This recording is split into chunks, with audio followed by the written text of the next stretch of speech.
성도들은 안 보시는 게 좋습니다. 그냥 안 보시는 게 편해요. 이스라엘의 문제는 하나님이 어떻게 그 백성들을 구원할 것인가에 관한 구원사가 중요하다고요.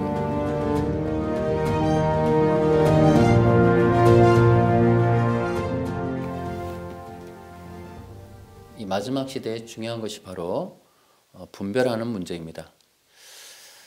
우리가 이제 이 마지막 시대에는 영적으로 또 진리적으로 우리가 많이 분별을 해야 되는데, 그런데 이것이 어렵습니다. 쉬운 것이 아니에요. 우리가 분별을 해야 되는 것 중에 하나는 바로 또 복음입니다. 최근에 저희가 이 그리스도의 능동순종 문제를 얘기했는데, 이것만 보더라도 이 진정한 복음을 전하는 것뿐만 아니라 이 거짓된 복음을 분별하는 것도 얼마나 중요한 일인가, 그런 것들을 생각하게 됩니다. 그러므로 이 마지막 시대에 이 진리를 정말 이 전하는 문제하고 이 복음을 전하는 것은 철저하게 성령님의 인도하심이 있어야겠다라는 생각을 하게 됩니다. 저희가 이제 그리스도의 능동순종 문제를 시리즈로 우리가 전했습니다.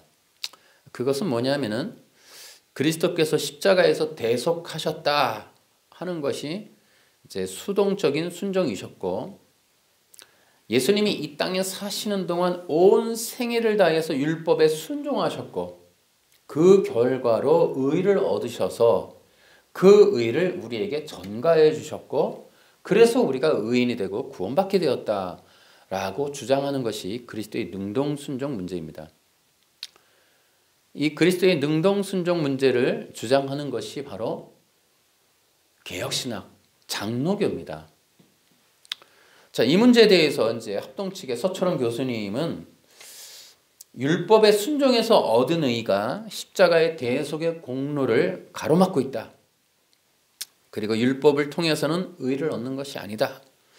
이런 말씀들을 통해서 그리스도의 능동순종 주장을 비판하셨습니다. 이런 논쟁에 대해서 우리가 그리스도의 능동순종이라고 하는 것을 주장하는 사람들의 실체가 바로 바리새파 율법주의자들이며, 또 이 능동순종이라는 게 바로 이 바리새파 율법주의자들의 전략이고, 그것을 이제 이런 다각도의 종교에 퍼뜨릴 뿐만 아니라 그것을 개혁주의라고 하는 기독교 안에 정통이라는 이름으로 주입을 하고, 그런 것들을 신학교나 이런 공적인 어떤 교육을 통하여서 정당한 교리로 퍼뜨리는 것, 이런 것들이 바로 이 바리새파 율법주의자들의 전략이다. 그들이 이제 가지고 만들어 놓은 프레임이 뭐냐면은 예수님이 구약의 율법을 지키셨다. 그리고 나서 그 지키셨으니까 정당한 의를 얻으셨다. 뭐 이런 프레임이에요. 그러나 제가 말씀을 드렸듯이 예수님이 죽으신 이유는 두 가지, 안식일을 범한 것과 신성모독, 이 두 가지는 전부 다 율법에 어긋나는 거예요. 예를 들어 여러분, 안식일도 십계명에 있는데 그건 어기신 거죠. 여러분, 내가 곧 그다, 이 얘기가 뭐예요? 우리가 이 십계명에서 뭐예요? 다른 신을 섬기지 마라, 우상을 섬기지 마라, 그 이름을 망령되이 부르지 마라. 거기에 다 해당하는, 거기에 범법하는 일이에요.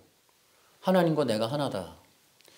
그래서 신성모독이라고 하는 것을 통하여 예수님을 죽이려고 했던 바리새인들의 주장은 바로 이 계명에 대한 불순종이다, 이렇게 한 거예요. 그러니까 예수님은 바리새인들도 인정하듯이 십계명 지키지 않으셨습니다. 근데 뭘 가지고 예수님이 온 생애를 다해 율법을 지켰다고 말하는 건지 잘 모르겠어요.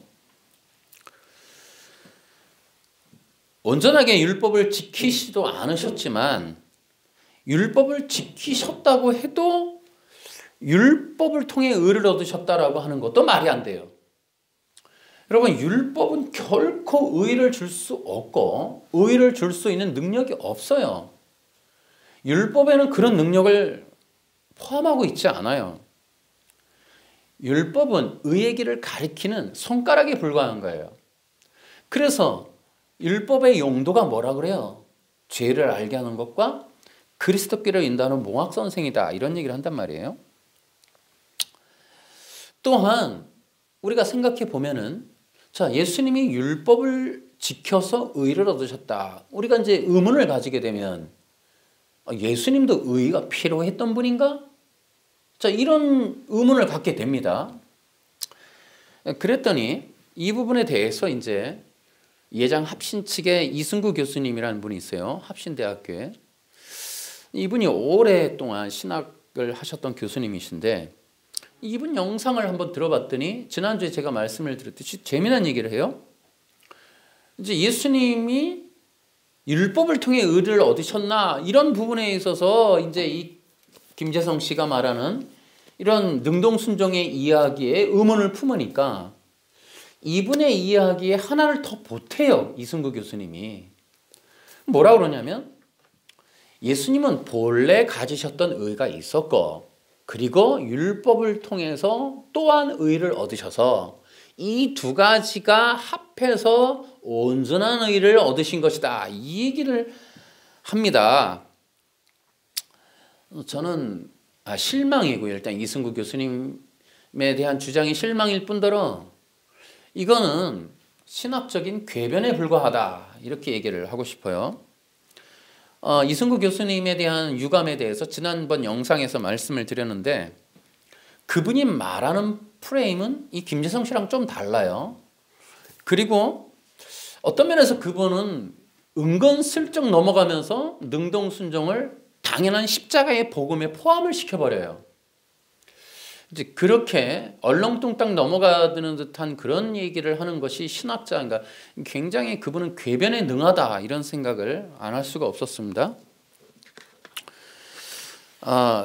더구나 이제 이 능동순종 주장자들의 프레임은 그리스도의 언약이며 예언인 이 구약의 율법을, 그러니까 예수님을 가리키는, 요한복음이나 누가복음에 말하듯이 구약이라고 하는 게 예수님을 가리키고 예수님을 말하고 예수님을 기록한 것이다. 그랬더니 이들은 뭐냐면 예수님이 구약을 지켰다, 이렇게 얘기하면서 사람들 속이는 거예요.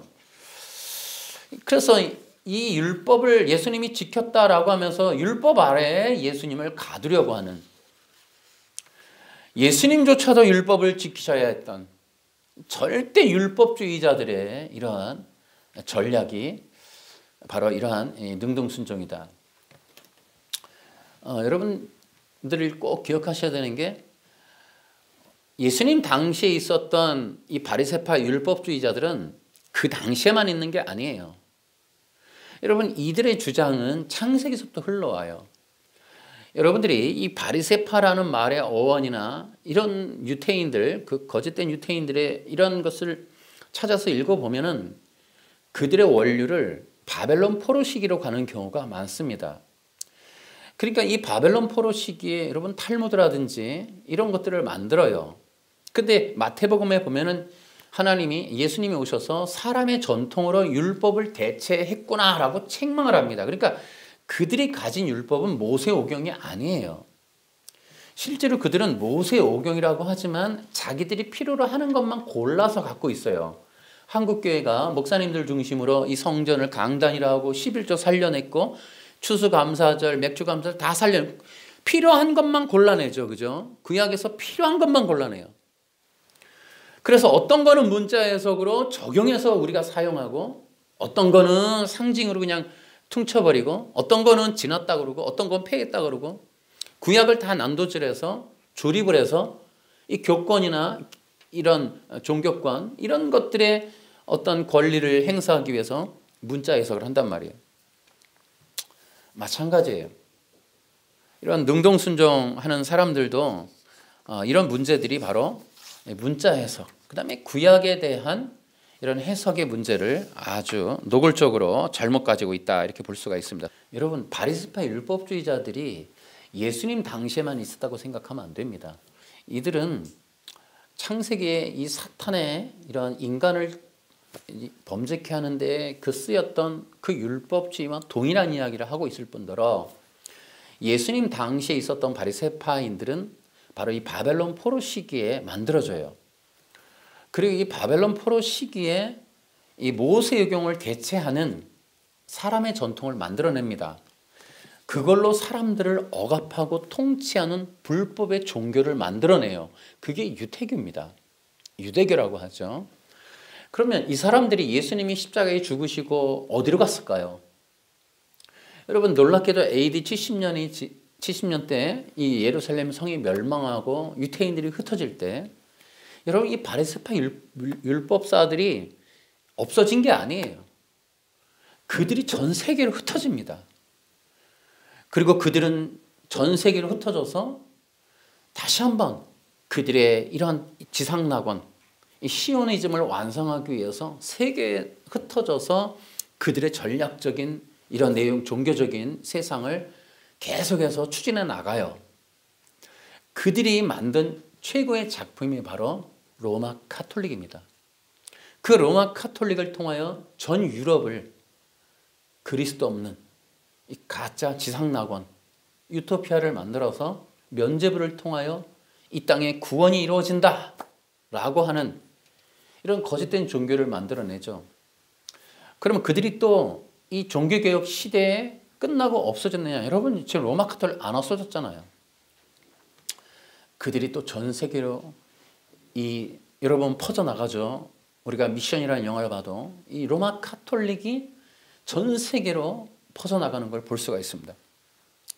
그러면서 그들이 여전히 이 모양과 또 틀과 이 신분을 감추고 왜곡하고 포장하고 위장해서 지금 이렇게 우리 오늘날 이 시대의 기독교에까지 영향을 미치는 세력으로 확장해 있다라는 것을 여러분이 꼭 아셔야 된다라는 겁니다. 제가 지난 주간에 책을 하나 소개받아서 읽어보았습니다. 바로 리딩 지저스라는 겁니다. 최근에 국민일보에 이제 이 성경 읽기 프로그램을 여러 교회가 많이 한다라는 기사도 나왔었는데 분당에 있는 대형 교회가 이 책을 교재로 아침마다 새벽 예배 때마다 강의하고 성경 묵상을 한다라는 얘기를 들었습니다. 이 책의 제목은 그리스도 중심 성경 읽기예요. 제가 이 책을 받아들고 처음에는 이렇게 훑어보면서 이거 우리 교회도 사용할까 이런 생각을 했어요. 그리고 나서 그럼 어떤 책이지 하고 제가 이 책을 일단 읽고 선택을 하려고 읽기 시작했어요. 그런데 이제 얼마 안 돼서 읽기 시작한 지 얼마 안 돼서 재미난 내용이 나옵니다. 여기에 제가 이 파워포인트로 띄워드리겠습니다. 예수 그리스도께서 우리 죄값을 대신 치르시고 우리 죄에 따르는 형벌을 대신 받으셨을 뿐 아니라 우리를 대신해 완전한 순종의 삶을 사셨고 그 완전한 의를 우리에게 전가해 주심으로 우리가 하나님 아버지 앞에서 의롭다고 여겨질 수 있게 하셨습니다. 여러분 이 내용이 여러분 익숙하지 않습니까? 우리가 지난주까지 얘기했던 그리스도의 능동순종이라는 그 내용과 일치하는 내용이 들어와 있었어요. 저도 보고 깜짝 놀랐습니다. 저는 그리스도 중심적 성경 읽기를 좋아하기 때문에 이거 마침 이런 교재인 것 같아서 우리 교회에서도 쓰려고 그랬어요. 근데 그 내용이 너무나 충격이었어요. 최근에 우리가 논증하고 있는 그리스도의 능동순종 주장자들의 이야기가 이 책 안에 들어가 있었어요.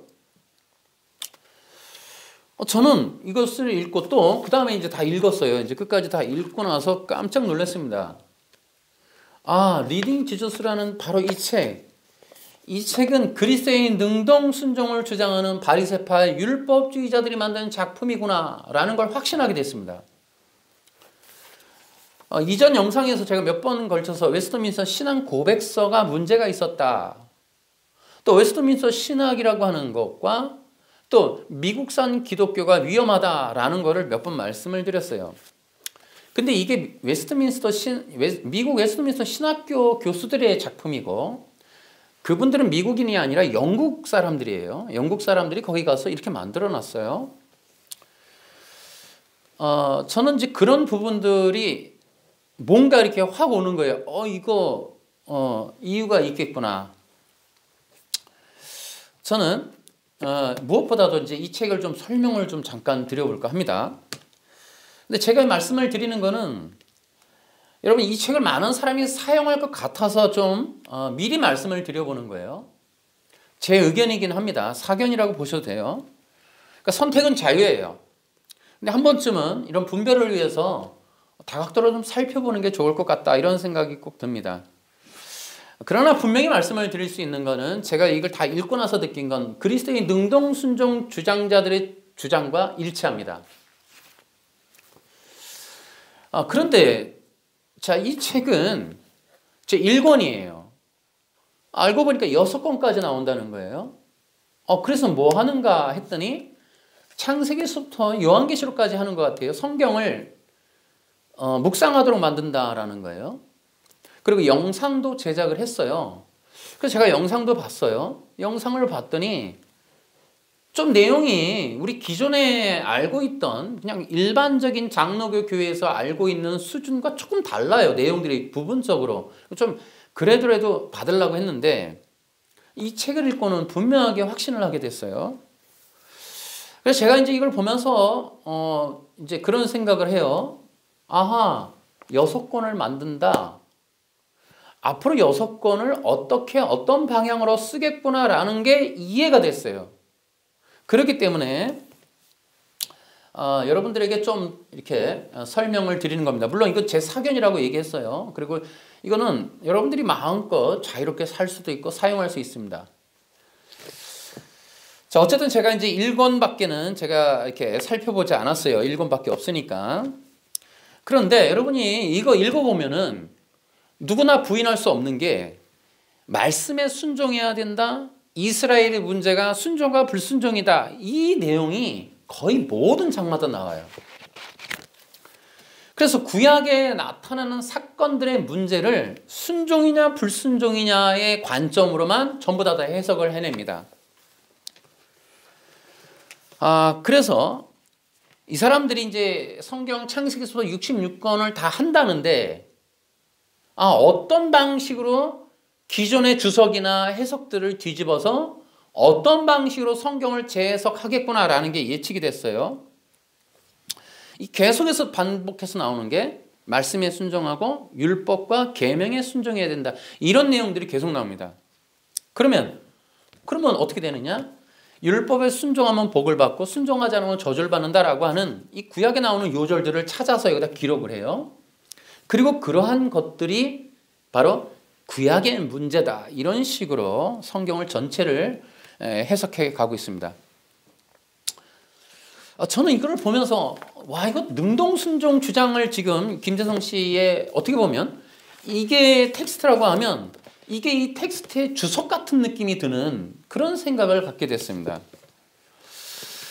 그래서 이들이 능동순종이라고 하는 거대한 주제와 교리로 66권을 재해석하겠구나. 그런 개인적인 예감이 들었습니다. 그렇기 때문에 이런 점들을 좀 분별하시라고 제가 이렇게 좀 말씀을 좀 더 진행하면서 말씀을 좀 드려볼게요. 여러분 마태복음을 보면은 십자가의 복음을 가로막는 가장 큰 이단이 바로 바리새파 율법주의죠. 율법주의는 거대한 종교의 세력입니다. 오늘날에도 여전히 존재하고요. 그들의 문제는 뭐냐면 구약을 문자 해석을 해서 인간의 행동 행위의 규정으로 만들고 구원을 과정과 단계로 나누고 그리스도 없는 구원의 문을 새롭게 만드는 것. 자, 이것이 이제 그들의 전략이에요. 어쨌든 지금 이렇게 우리가 능동순종을 얘기하는데 이런 것들이 좀 흐름인 것 같아요. 그리고 이게 66권으로 6권까지 나오는데 앞으로 시간이 걸리겠죠. 그리고 이 책을 시간이 갈수록 많은 사람들이 사용하게 되지 않을까 이런 생각이 들어요. 이런 종교의 어떤 영의 진들이 능동순종이라고 하는 이 종교의 이런 열매들이 많은 사람들에게 퍼진다면 어떻게 될까 이런 암담한 생각이 좀 들기도 합니다. 그래서 구약을 율법과 복음 또 이 사람이 이제 믿음과 뭐 순종 이런 식으로 이렇게 해놨는데 하나하나 다 뽑아 보면은 다 이상한 내용들이 많이 있습니다. 기존에 우리가 전혀 들어보지 못한 내용들이에요. 그러나 그들은 간단해요. 십계명, 계명, 율법, 순종 이런 프레임으로만 성경을 다 만들어놨어요. 여러분 때때로 이거 율법주의라는 것에 대해서 잘못 생각하는 경우가 있어요. 예를 들어 많은 사람들이 이렇게 생각해요. 율법주의라는 것은 율법을 지켜서 구원받자는 거 아니냐. 구약에 있는 십계명이나 계명을 지켜서 구원받자. 뭐 이게 율법주의 아니냐라고 하는데 그것만이 아니에요. 뭐가 또 있냐면 율법주의의 종류는 또 뭐가 있냐면 예수님을 믿어도 할례를 받아야 한다라는 할례파가 있어요. 이게 갈라디아교에 들어온 거예요. 그러니까 예수님의 구속만으로는 안 돼. 예수님만으로 안 돼. 예수님의 피만으로 안 돼. 예수님의 십자가만으로 안 돼. 뭐가 또 있어야 돼. 라고 하는 예수님 플러스를 시키는 율법주의가 또 있어요. 또 하나가 있습니다. 자, 이게 뭐냐면은 구원받았으니 율법을 지켜야지. 이스라엘 백성들이 구원받은 자 아니겠어요? 그러니까 안식일을 지키라는 명령을 했고 계명을 지키라고 했지 않냐. 그러니까 이스라엘이라고 하는 민족을 기독교인으로 놓고 그 다음에 의무사항을 지켜야 하는 그 과정이 있다. 이 프레임, 이것도 율법주의예요. 이 세 번째가 문제입니다. 두 번째는 이단들이 흔히 이제 신천지라든지 안식일교라든지 뭐 이런 사람들이 눈에 보이는 이단들이 대부분 두 번째예요. 첫 번째는 이제 천주교가 하는 거고 세 번째 같은 경우가 이제 이게 문제가 돼요. 구원받았으니 은혜를 받았으니 여리고에서 뭐 벗어났으니 출애굽했으니 율법을 지켜라. 이 개념들. 구원받았으니 율법을 지키고 그리스도인이니까 율법을 지키고 예수님 믿는 그리스도인이니까 말씀대로 살고 말씀에 순종하고 이런 프레임들. 이게 율법주의예요. 이것이 모두 율법주의예요. 그런데 뭐 이런 형태가 율법주의이긴 하지만은 율법주의의 근본적인 정의는 좀 이렇게 내려보면 좋을 것 같아요. 하나님이 주신 최초의 율법을 더하고 빼고 뒤틀고 왜곡하여 인간의 행동 행위의 규정으로 만들어 인간이 스스로 그리스도적인 존재가 되어 인간의 힘과 공로와 노력으로 구원을 얻을 수 있다고 하는 거짓된 종교. 여러분 앞서서 제가 율법주의 얘기했듯이 현대판 율법주의자들은 또 할례파들은 교회 안에 있어요.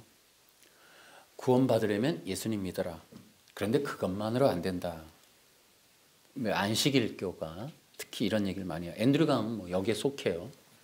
앤드류 강은 이게 강하죠. 신천지도 그래요. 신천지도 교회 이름이 예수교예요. 근데 그들이 뭐라 그래요? 예수님 갖고 안 된다는 거 아니에요. 근데 그 사람들이 한 걸음 더 나가서 예수님은 이제 없다. 그 예수님 다음에 보혜사가 있다. 그게 이만이다. 이런 개념으로 이제 흘러가죠. 그러니까 이제 신천지는 방법이 아니라 사람을 놓은 거예요. 거기다가. 근데 이제 이런 이단들의 패턴을 보면은 뭐 신천지, 안식교, 하나님교, 알미니안 마찬가지예요.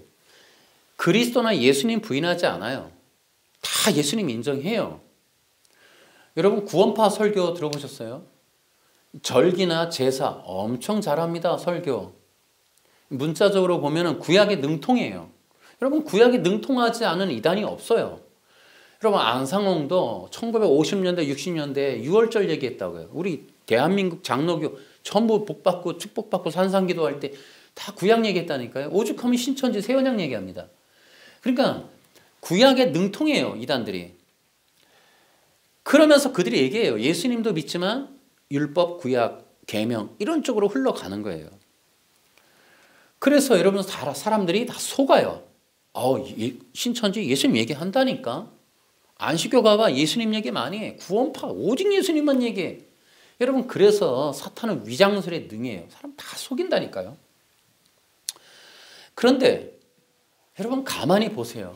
혹시 예수님을 과정 그러니까 이미 끝났다.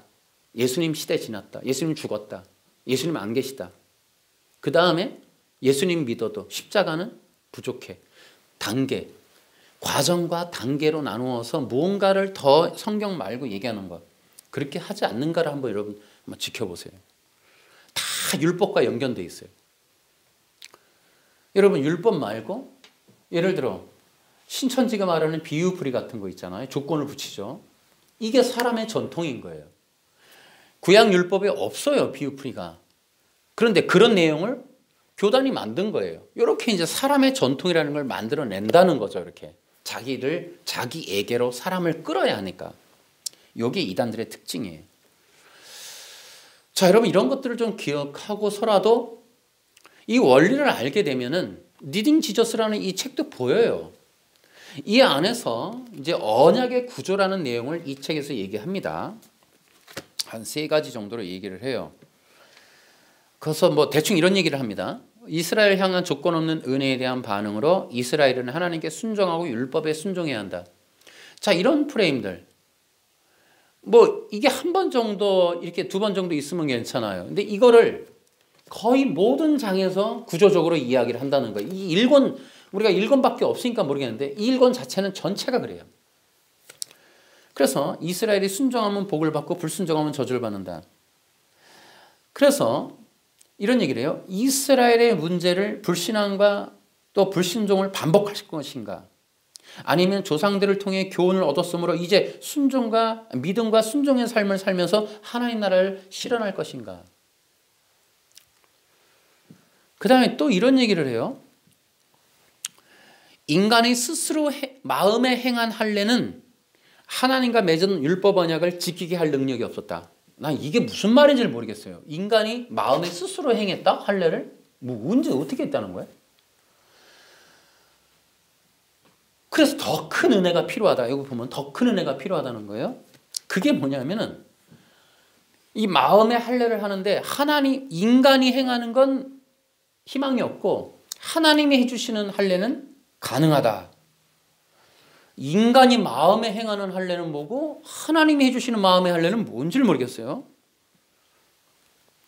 그런데 그 할례를 통해서 뭘 하느냐 하면은 할례를 받고 돌아와서 말씀에 청종하고 명령에 순종하게 된다. 이 프레임을 얘기를 해요. 우린 죄 사함 받고 하나님 백성 되잖아요. 우리 같은 경우에 지금 예수 믿고, 그죠? 예수 믿고 십자가의 피로 속죄함 받고 하나님의 백성이 돼요. 그런데 이들의 주장으로 말하면 그러니까 결과적으로 율법에 순종해라. 말씀대로 살아라. 이 개념으로 간다. 이 개념이죠. 그러니까 이들의 프레임이 뭐냐면 구약의 문제, 이스라엘의 문제가 뭐냐? 율법에 불순종한 것이다. 그러면 어떻게 그러면 해야 되느냐? 순종하면 된다. 그러면 어떻게 순종할 것인가? 인간이 마음에 할례를 받아야 된다. 근데 인간 스스로 할례를 행하니까 순종했다, 불순종했다, 순종했다, 불순종했다. 이걸 반복한다. 이 반복의 순환의 고리를 끊어야 한다. 끊을 수 없는가? 끊을 수 있다. 어떻게? 하나님이 마음의 할례를 행하면. 그러면 이 반복된 순환이 끊어지면 어떻게 되느냐? 이제 율법에 순종하게 된다. 자, 이 얘기를 여러분 이 책이 3분의 1 정도가 이 책을 이런 고리를 주장한다고요. 이거를. 어쨌든 이런 패턴 자체가 그러니까 인간의 문제를 율법의 순종과 불순종으로 보는 이 패턴, 이것이 율법주의자들의 이러한 관점이라고요. 이제 이러한 것들이 또 하는 게 뭐냐면 지금 이 책이 그런 프레임으로 감으로 인해서 상당히 재밌어요. 자, 이 책의 이름은 그리스도 중심적 성경 읽기예요. 근데 놀랍게도 재밌어요. 제가 이 책을 연구를 하면서 느끼는 게 그리스도가 등장을 하지 않습니다. 충격적이에요. 오히려 초점을 흐려요. 우리가 성경을 통해 그리스도께로 갈 수 있는 길을 원천적으로 막아요. 막고서는 율법이라는 걸 중간에 놓고 율법의 순종과 불순종이 인간의 문제, 궁극적인 문제다 하고 그리스도가 아닌 율법에 초점을 맞추게 해요. 굉장히 이거 보면서 불쾌했습니다. 다른 쪽으로 사람의 시선을 돌리게 해요. 근데 여러분, 자, 제가 말하는 이 프레임, 그러니까 이스라엘의 문제가 불순종과 순종의 문제다 하는 이러한 얘기들은 여러분 문자적 해석을 바탕으로 하고 있는 거예요. 자, 이 책이 뭐라고 그랬죠? 그리스도 중심적인 성경 읽기예요. 자, 이 얘기는 뭐냐면은 누가복음 24장 44절로 이 모세의 글이 나를 위해서 기록했다, 이 얘기를 하신 거에 대한 증명이란 말이에요. 근데 여러분, 저도 그랬지만은 이 안식교라든지 율법 종교, 바리새인들의 율법을 가지고 있는 이단들을 변증할 때 제가 그 구절을 많이 썼다고요. 그러니까 율법을 지켜야 된다라는 게 아니라 그 율법이 그리스도를 가리키는 복음이다, 이 프레임을 계속 썼어요. 그랬는데 자, 이들이 갑자기 나타나서는 그리스도 중심적인 성경 읽기라고 이렇게 책을 썼어요. 저도 그래서 관심이 갔던 건데 놀랍게도 이 책에는 그리스도에 대한 내용이 없어요. 등장하지 않습니다, 여러분. 적어도 1권은 그리스도의 내용이 없습니다, 여기에. 앞에 부분 약간 설명할 때 조금 나와요. 여기 뭐 서론 부분에 좀 나오긴 하는데 이 성경 해석을 구체적으로 들어가면서부터는 그리스도가 등장하지 않습니다.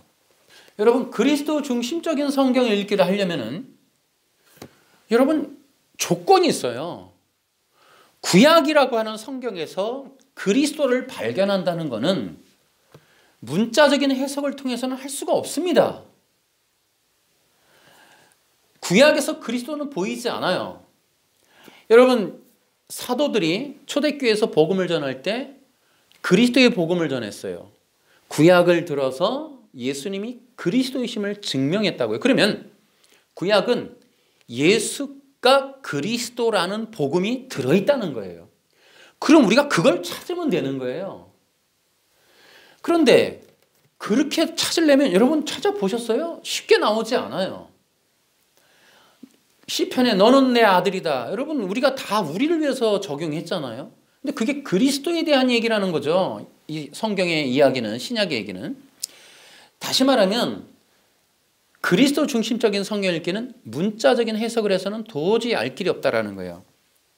예를 들어 여자의 후손, 여러분이 이 단어로 어떻게 그리스도라는 걸 봐요? 어렵죠.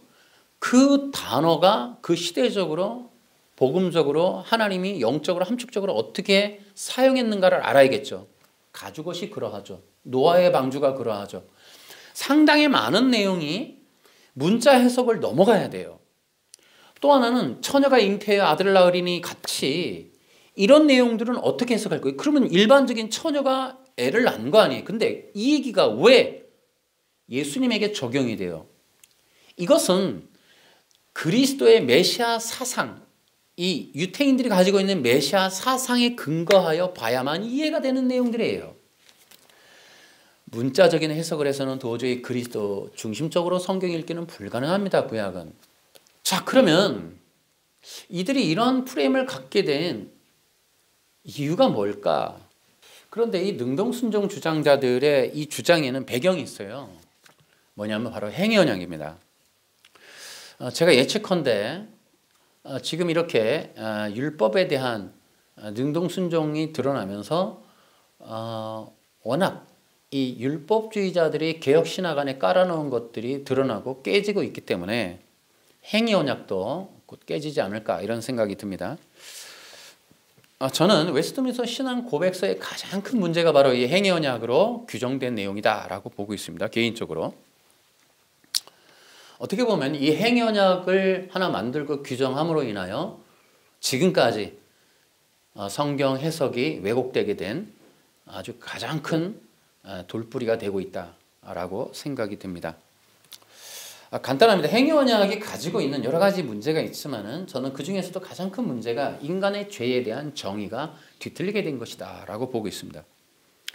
행위 언약은 인간의 죄를 율법에 대한 불순종이다 라고 얘기를 하고 있습니다. 그리고 인간이 하나님의 말씀에 순종했더라면 죽지 않았을 것이다 라고 얘기하고 있습니다.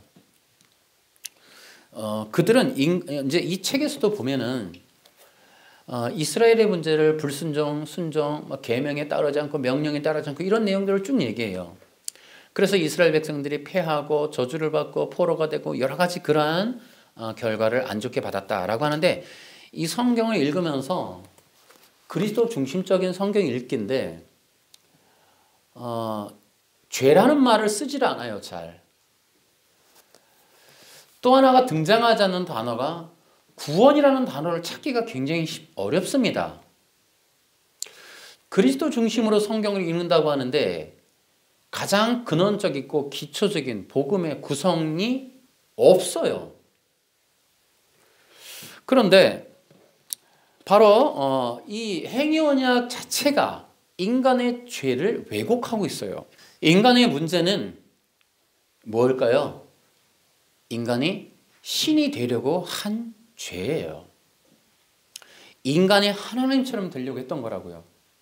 인간이 자기가 왕이 되려고 했던 그 불의함, 그것이 문제였어요. 그러니까 여러분 기억하셔야 돼요. 선악과를 먹는 불순종이라는 행동 이전에 있었던 인간의 불의한 이 죄, 그게 원천적인 죄라고요.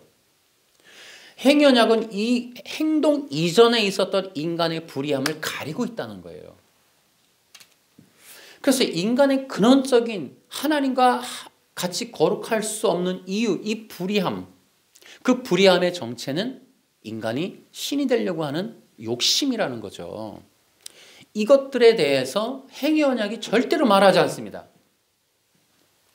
또한 여러분, 순종과 불순종이라고 하는 프레임으로 이거 이스라엘 백성들을 계속 풀어나가는데, 여러분 적어도 우리가 그리스도 중심이라고 하거나 또 기독교 이제 교회들이 사용할 거잖아요. 복음이라고 하는 내용이 적어도 들어가야 되지 않느냐는 거죠. 이 책이 뭐 6권까지인데 그래도 이 한 권 안에는 뭐 있어야 될 거 아닙니까? 여러분, 복음이 뭐예요? 인간의 죄에 대해서 하나님이 구원해 주는 거예요. 근데 인간의 죄로 말미암아 결과가 뭐예요? 죄와 사망 가운데 놓이게 된 거예요. 그럼 하나님의 구원이 뭡니까? 죄와 사망에서 구원하는 거예요. 인간의 문제가, 이스라엘 문제가 불순종의 문제가 아니라 죄와 사망 가운데 있는 거예요. 이스라엘의 문제는 하나님이 어떻게 그 백성들을 구원할 것인가에 관한 구원사가 중요하다고요. 근데 그런 내용들이 절대 나타나지 않습니다. 이 책에서는.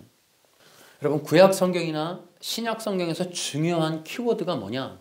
구원이에요. 여러분, 기독교 하면 어떤 단어가 중요하십니까? 여러분, 구원이라는 거를 빼놓을 수가 없어요.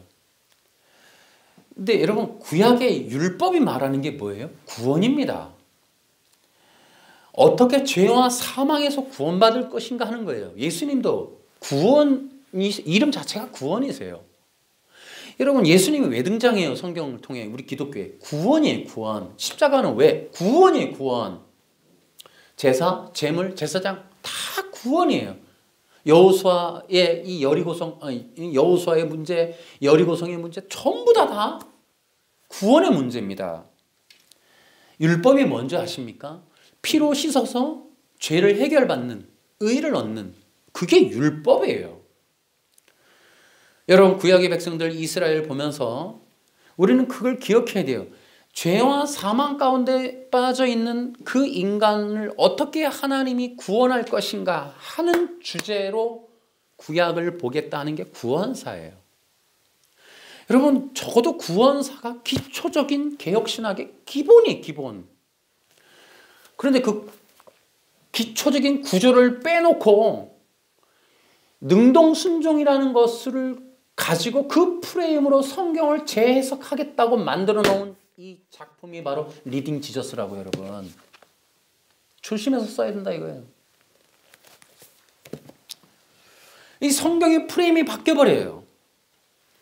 여러분, 이스라엘의 문제를 통하여 여러분, 그건 단순히 순종과 불순종의 문제가 아니에요. 여러분, 율법과 계명을 주신 이유가 뭡니까? 지켜서 뭐 하라고요? 그게 아니라니까요. 인간의 죄라고 하는 부분, 여러분, 예수님이 마태복음 19장의 부자 청년을 통해서 그 율법을 사용하는 원리를 보세요. 지켜라. 여러분 그 내용 가운데 핵심이 뭡니까? 인간의 죄의 근원적인 문제에 율법이 적용되니 사람이 튕겨나가는 거예요. 율법 순종 그 인본주의자들이 튕겨나가는 거예요. 여러분 율법이라고 하는 것은 인간의 죄의 근원적인 이 욕구 욕망의 불이함에 깊이 있는 그 죄를 알게 하고 드러나게 하는 거예요. 그걸 지켜서 의를 얻는 것이 결코 아닙니다. 그래서 이스라엘의 문제를 율법과 계명의 순종과 불순종으로 보게 하는 이것이 바로 바리새파 율법주의자들의 그런 전통적인 주장이고 그 전략이에요. 개혁주의 신학이라면 그러한 시각이 아니라 죄와 사망 권세, 죄와 사탄 그리고 그리스도와 구원과 대속과 피와 속죄의 구속사로 설명하는 것이 바로 온전한 성경적 주장입니다. 여러분 리딩 지저스 1권이지만은 이런 복음적이고 구속사적인 시각이 보이지 않습니다. 여러분 다시 얘기하겠지만 제가 이 책을 호기심 가졌던 건 그리스도 중심적인 성경 읽기였어요. 그런데 그리스도가 중심이 아니에요. 이 책에는. 심하게 얘기하면 그리스도 없는 그리스도 중심 성경 읽기예요. 뭐가 중심이냐라고 보신다면은 여러분 제가 여러분 읽어보시는 사람 의심스러우면 다 읽어보세요. 이거 1시간이면 다 읽습니다. 이거. 순종과 불순종이라는 이 두 단어가 이 책을 지배하고 있습니다. 그리스도가 등장해야 될 자리에 순종과 불순종이라는 단어들이 등장을 하고 있어요. 여러분이 확인을 직접 해보세요. 이거 다 보시는 분이 또 분당에 있는 그 큰 교회 교인들이 보신 다음에 한번 확인해 보시라니까요. 제가 재미난 얘기 하나 해드릴게요. 여기에 여리고성 얘기가 등장을 해요. 라합과 여리고성 얘기가 나와요. 여리고성 함락의 더 중요한 의미는 하나님을 대적하는 민족은 마지막 때에 멸망한다라는 종말론적 사건을 미리 보여주는 대표적인 사례다. 여러분 이런 내용이 사실입니까? 여러분 이런 내용이 이들에 의해서 진짜이고 이 의미인 걸로 퍼져나가는 것이 이들이 노리는 거예요. 여러분 여리고성 함락에서 중요한 의미가 그겁니까? 여기에 라합도 얘기가 나오는데요. 또 라합이 그의 믿음은 행동으로 이어져 이스라엘 정탐꾼을 숨기고 보호한다. 그러면서 라합에게 그 믿음을 행동으로 보여주었다. 그러니까 여러분 라합 얘기, 여리고성 얘기를 여러분이 이제 묵상하실 건데 이거 아침마다 하시는 분들 여러분 적어도 이 책에서는 그리스도가 등장하지 않아요. 여리고성이 무너지고 라합이 구원받는 이 빨간 줄이 있고 그 다음에 이 여리고성이라고 하는 것이 무너지고 하는데 그리스도가 등장하지 않아요. 이게 대표적인 그리스도의 복음의 상징적인 사건임에도 불구하고 그리스도라는 단어가 전혀 등장하지 않습니다. 여러분이 직접 확인해 보세요.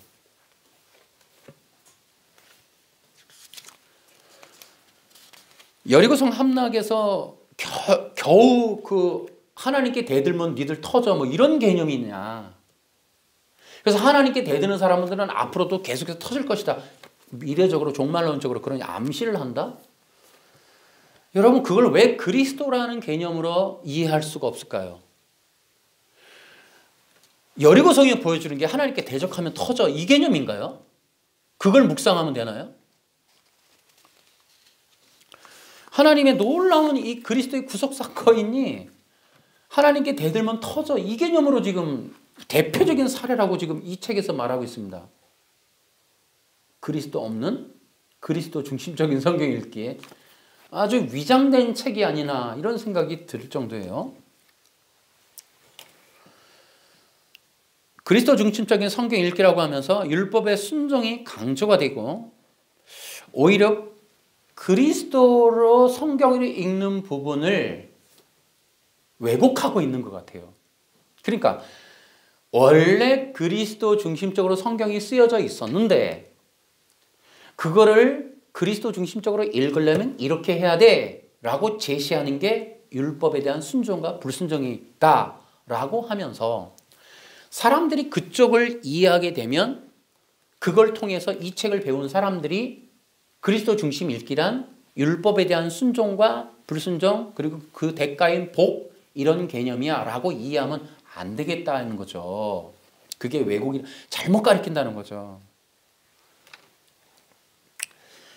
여리고 전투에서는 이런 얘기를 해요. 여리고 전투의 의미에서 할례의 언약의 징표가 가리키는 방향을 따라서 하나님께 순종하는 삶으로 나아가야 한다. 자, 이렇게 얘기를 해요. 여리고 전투의 의미에서 할례의 언약의 징표가 가리키는 방향을 따라서 할례의 언약의 징표가 가리키는 방향에 따라서 하나님께 순종하는, 이거 앤드류 강이 쓰는 방식이거든요. 이거 할례의 언약의 징표가 여리고 성에서 말하는 어떤 핵심적인 교훈이란 말이에요. 그런데 그 징표가 가리키는 방향을 따라서 순종하는 삶을 살아야 된다. 이게 앤드류 강이 쓰는 방식이에요. 이게 미국산 이단들이. 제가 앤드류 강 영상 변증했던 거 여러분 우리 홈페이지에 가서 보시면, 우리 채널 다 열어보시면 그 얘기가 많거든요. 그래서 제가 그 부분을 좀 알아요. 앤드류 강의 말하는 그 패턴을. 근데 지금 이 책이 지금 그대로 내가 읽는 거예요. 여리고 전투의 의미에서 할례의 언약의 징표가 가리키는 방향을 따라서 하나님께 순종하는 삶으로 산다. 이게 앤드류 강이 쓰는 방식이라고요. 이게 안식교.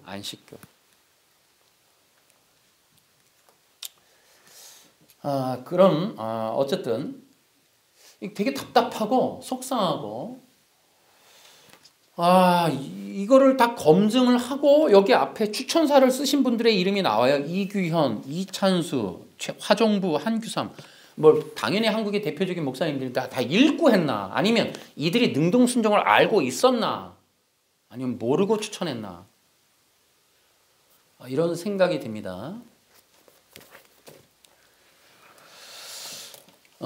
여러분 또 한편으로는 그래요. 그리스도 중심 읽기라고 하는 것이 마지막 시대의 사탄이 굉장히 두려워하는 부분일지도 모르겠구나. 그러니까 이 부분을 왜곡하려고 하는구나 라는 생각을 하게 됩니다. 또 하나는 앞으로 진행될 것이 예견이 돼요. 자, 이거 앞으로 6권이 나온다고 하는데 66권을 전부 다 이러한 능동순종이라고 하는 프레임으로 재해석을 하게 되면은 이 종교의 진들, 그러니까 지금 이제 재림이 직전이잖아요. 예수님의 초림 직전에 무슨 일이 있었어요? 그 시대를 바리새파 율법주의자들이 율법주의 종교로 진을 짜버렸어요. 예수님이 튕겨나가시도록. 어떻게 튕겨나갔어요? 그 당시 사람들이 예수님을 이해하지 못하는 거예요. 못 받아들이는 거예요. 예수님이, 오죽하면 제자들이 예수님이 죽으신다는 말도 이해 못해요. 메시아가 오시긴 오시는데 죄와 사망 권세에서 구속하러 오신다라고 하는 이 부분을 말하지 않으므로 제자들조차도 예수님의 십자가가 이해가 안 되는 거예요. 그 당시에 이 구부러진 메시아 사상으로는 로마로부터, 가나안으로부터 해결해 줄 장군, 다윗의 후손, 말 타고 오는 장군을 기대케 하는 지상낙원 육체 영생을 이루어 줄 만한 능력자를 구하는 메시아 사상으로 왜곡되어 있었단 말이에요. 자, 재림 직전이죠, 지금. 여러분, 이러한 바리새인들의 종교의 진이 깔리면 메시아가 필요 없어요. 여러분, 결국은 하나님이 해주셔야 될 거는 사람 마음 고쳐서 예수님이 십자가, 다른 거 다 필요 없어요. 율법에 순종해 하도록만 마음만 바꿔주시면 되는 거예요. 십자가도 필요 없어요. 죄로 피가 흘러서 의를 얻고 그걸로 구원받고 필요가 없는 거예요, 이게. 그러니까는 김세윤 교수가 또 생각나요. 유보적 구원론이랑 약간 또 이 괴를 같이 하는 경향이 있단 말이에요. 그러니까 이게 신복음주의 계열에서 이런 사람들이 지금 말하는 거랑 거의 다 비슷비슷한 내용들이에요. 그러니까 결국은 인간의 힘, 인간의 공로, 율법을 통한 세계적인 통치, 결국 그것이 구원의 문을 닫게 되고 그리스도 없는 기독교, 구원 없는 기독교로 가게 되는. 여러분, 심지어는 이렇게 대놓고 그리스도 중심이다 해놓고는 그리스도를 빼버려요. 제 얘기가 거짓말인지 여러분 한번 읽어보시기 바랍니다. 그리스도가 등장을 어디에 하고 있는지. 저는 이 책을 통해서 이제 이런 생각을 해요. 미리 주사를 맞았다. 백신 맞은 기분이 들어요. 앞으로 미래 세대에 펼쳐질 종교의 흐름이 이해가 됐고, 또 여전히 내가 예측한 대로, 우리가 흘러왔던 대로 우리의 전쟁은 율법주의와 거대한 종교의 진과의 전쟁이 되겠구나. 이 초림 때와 같이 재림 직전에 이런 율법주의가 극성을 부렸던 것처럼, 그래서 결국은 다시 오실 주님을 받아들이기 힘들게끔, 그래서 이러한 거짓된 율법주의 종교의 이러한 유행이 결국 우리가 맞서 싸워야 될 어떤 종교적인 세력이겠구나라는 생각이 들었고요. 결국 이 행위 언약이라고 하는 부분에서 가로막고 있는 이 죄의 부분, 이것들을 사람들이 알게 해야 되겠다라는 생각이 더 많이 들었습니다. 그러면서 이제 그리스도의 복음만이 우리가 전해야 될 복음이구나. 십자가의 복음. 이 복음을 지켜내는 정말 굉장히 중요한 사역을 앞으로 교회들이 감당해야 되겠구나, 이런 생각이 듭니다. 예고편이기도 하지만은 이 행위 언약을 통해서 가리려고 했던 또 하나의 전략의 내용이 창세전 구속 언약이에요. 저는 이런 것들을 통해서 그리스도의 복음이 어떻게 완전한 복음이 되는지를 이제 우리가 또 설명을 좀 드리려고 합니다. 자, 이제 마치면서 어쨌든 이 리딩 지저스가 이제 한국 교회에 뭐 대형 교회 퍼질런가 모르겠습니다만은 제 사견이라고 처음부터 말씀을 드렸습니다. 제가 보면서 실망을 했고 놀랬고 의심스러운 내용이 너무 많았다는 것을 보면서 한 번쯤은 더 생각하고 선택을 하셨으면 좋겠어요. 개인적으로 읽는 것은 괜찮지만은 정통이라는 교회들이 이거를 교재로 쓰실 때에는 지도자분들이 자신의 신앙적인 정체성을 분명히 인식하고 이 능동순종에 대한 입장을 정리한 다음에 사용해야겠구나. 능동순종에 대해서 수용이 가능하시면 사용하면 좋지만은 이 능동순종에 대한 이야기를 보시고 나는 이거 아닌 것 같다라고 하면 여러분 이 책 쓰시면 안 됩니다. 아직 안 읽어보신 분들은 다시 한번 아시면 돼요. 이거는 그리스도의 능동순종을 주장하는 사람들이 만든 책이니까 그 부분이 이제 인정이 되는 분들만 사용하시면 되겠어요. 성도들은 안 보시는 게 좋습니다. 그냥 안 보시는 게 편해요. 그냥 일반적으로 그냥 개인적으로 제 영상을 보신 분들은 그냥 안 읽으시면 돼요. 더 좋은 책 많습니다. 그리스도 중심적인 성경 읽기 좋은 책 많아요. 저희 교회는 기본적으로 그리스도 중심적인 성경 읽기와 해석을 통해 복음을 전하고 있습니다. 그래서 이미 우리 교회도 많은 책을 또 공부했고요. 다음에는 또 이 더 좋은 그리스도 중심적 성경 읽기 책을 또 소개할 수도 있습니다만은 이 책으로 그리스도 중심 성경 읽기를 배워야지라고 생각하면 오산이에요. 절대 그리스도 중심 성경 읽기를 배울 수 없어요. 그러니까 개인적으로라면 저는 추천하지 않습니다. 김재성 씨의 이러한 능동순종의 책이 이 짝을 이뤄서 있기 때문에 여러분 두 책을 분별해서 읽으시면 좋겠고, 복음을 원하신다면 다른 책들을 좀 참고하셔야 되지 않나 이런 생각이 들고요. 복음이라고 하는 것은 문자적인 기록으로 기록되어 있지만 그 안에 제2의 내러티브로 들어있기 때문에 그리스도 중심을 정말 복음적으로 보고 있는 그러한 책들을 찾는 것이 매우 중요하다라고 제가 말씀을 드릴 수 있습니다. 아무쪼록 우리가 이제 이 그리스도의 복음이라고 하는 관점에서 한국교회의 바른 복음을 전하기 위해서 유사복음들, 정말 그럴듯하지만 전혀 그렇지 않은 위험한, 성도들이 속기 딱 좋고 교회들도 참 이거 분별하기 쉽지 않은 이런 책들이 많고 그런 이야기들도 많기 때문에 최근에는 신학교를 등에 업고 교단을 등에 업고 영상을 찍고 교수라는 이름으로 그런 일들을 많이 하기 때문에 이 분별이 여간 어려운 게 아니에요. 그러나 이 십자가의 복음을 따라가기를 원하는 정말 그런 복음을 위하는 자들은 좀 더 분별력 있게 정말 기도하셔야 되지 않나, 성령의 인도함 받지 않아야 되지 않나 이런 생각이 듭니다. 아무쪼록 이 마지막 시대에 진정으로 그리스도의 복음을 따라가는 주님의 백성들이 많이 일어날 수 있기를 주 예수님의 이름으로 축원합니다. 박수로